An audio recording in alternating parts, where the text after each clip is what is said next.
Anything you're going to do differently as far as training is concerned, or is it the same old, same No, old? I mean, just same old, same old. Just, work on, like I said, all my weaknesses and strength. Just like any camp, work towards the guy you're fighting, and that's about it. I'll bring different guys in, help me out, and get ready to become, and new again. You're really going to enjoy punching Daniel in the face, I feel like, this time. 100%. Yeah, because he gets under your skin. I don't know if he gets under my skin. It's just some things he says, I don't understand why he says them, but. Yeah, like what? Oh, like I said, he'll just say something, and then literally a week later, or not even the next day, he'll say something just like that was totally contradict himself there. I really no idea what he says sometimes. I don't understand his logic with some of the stuff he says.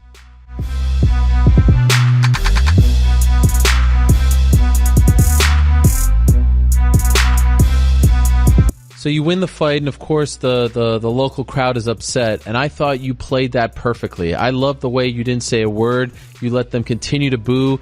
You were clearly not very pleased with them, and they were being rude, but you kind of expect these things, especially when it's involving Anderson Silva. But did that take a lot of, I don't know, control to just say, you just stood there and let them shower you with boos? But I thought it was the perfect way to shut them up in a weird way. It was just brilliant. It was beautiful on your part. Was it hard, though, to do that? You just beat Anderson Silva, and you've got all these people booing you like that.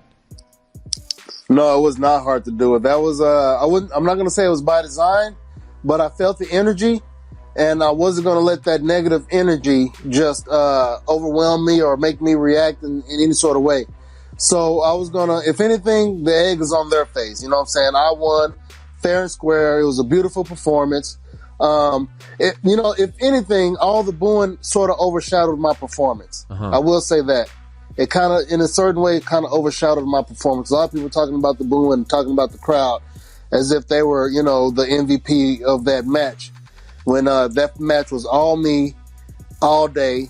You know what I'm saying? That was just a pure high-level mixed martial arts is what that was. But as far as the booing goes, it was fun listening to him go. I kind of egged it on a little bit, you know what I'm saying? At the end of the fight, I was walking around. It wasn't the whole arena booing at first, but it was a good number of them booing, not happy with the results. So I cut my ear, what? What? You know what I'm saying? Because they were booing. Yeah. So I'm like, here, let's hear it. And then they didn't like that. Everybody else didn't like that. So they all got, like a pile, like I just stepped on a pile of ants or threw a rock at a beehive or something, you know what I'm saying?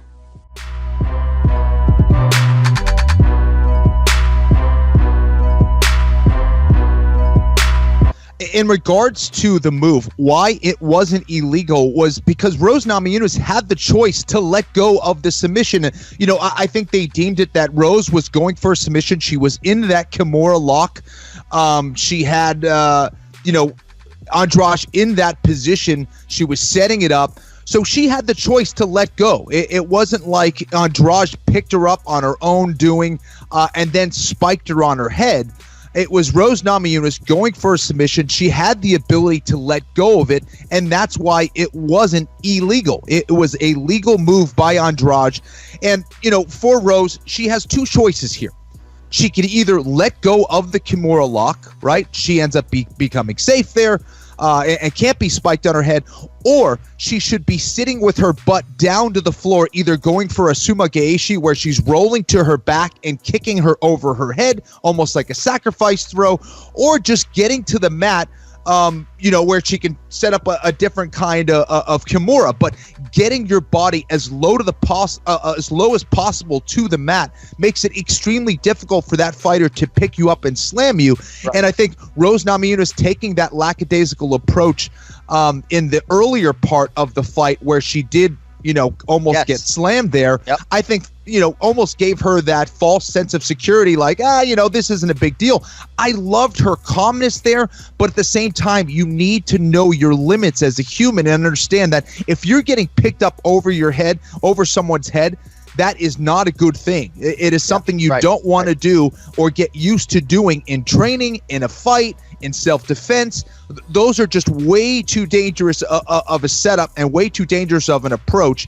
Rose kind of did that to herself in a lot of ways, and that really, really concerned me. And again, I've made a million mistakes in mixed martial arts fight. We make mistakes all the time, and sometimes we think we're invincible or are not aware of what certain people can do to counter our moves. Right. But that was a tremendous lesson, not only for Rose Namajunas, but for every mixed martial arts fighter out there who likes going for kimuras to counter takedowns.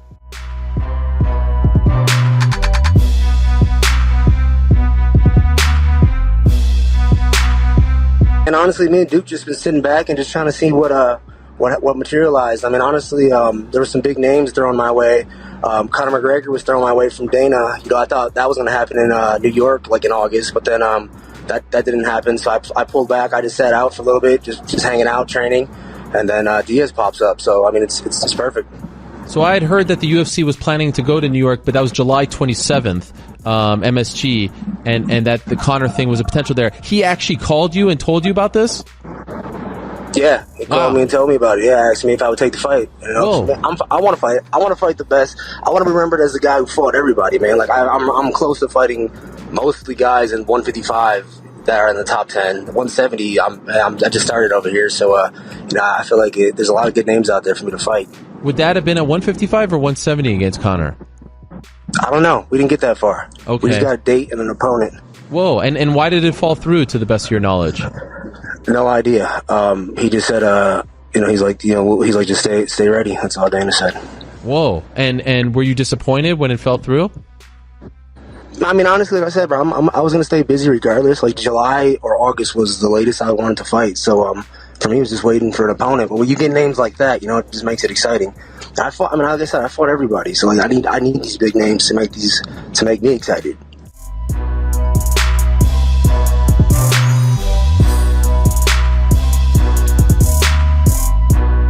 Hopefully be fighting again, man. Y'all gotta stay posted for them that fight news. We out here working, man. I'm telling you. Y'all keep an eye open. I might just switch over to boxing for a couple of months. Who knows? Dana White got an evil genius. You never know. I don't know who we're gonna be fighting next, but it's gonna be somebody soon. And we're gonna put on the show.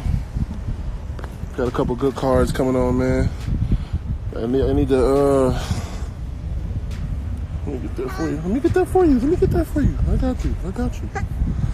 Yeah. Hook you up. Hey man, I don't know who I'm trying to fight, but it don't matter, man. Really, we're gonna try to put together a big fight. Y'all already know the fight difference gonna be crazy. It's gonna be somebody with 9, 10. Cowboys. Well, you already know what's up, them boys. But we're probably gonna be somebody with 9, 10 wins. Somebody that got way more experience than me. We're gonna go in and put them down.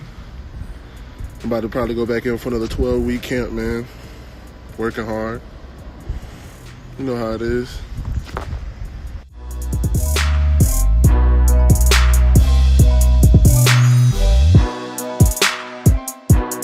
Khabib Nurmagomedov against Dustin Poirier. Dustin is number one contender. Abu Dhabi? Listen, September? That's the plan. But, certain things need to happen. Khabib is training. Khabib is in camp. Everybody know, I'm telling you today, Khabib in camp under the supervision, the one and only Abdul Manap Nurmagomedov is his father. The boss of all bosses, greatest coaches we've ever seen. He's on his butt every day, working with him, one-on-one. Khabib is going to be ready. You will see the best version of Khabib. What are we waiting for an official announcement? It's just, little business. Money, right? No, it's never money. We always make... No, I meant to say, like, money issues or... Because this will lead into another question. One thing you're going to learn about me, right? Yeah. I don't discuss money publicly. I don't talk about money publicly. No, I don't want to know. But I'm talking about a lot. If you're a young manager out there, right? A lot of great managers out there. If you're a young manager coming up, so many ego. When you start talking about money, negotiation, $1 million, the promoter always going to have an ego. You're going to have an ego. You're going to get your fighter to have an ego. And it's going to be an ego clapping, right? I don't talk about business. I'm going to announce title fight.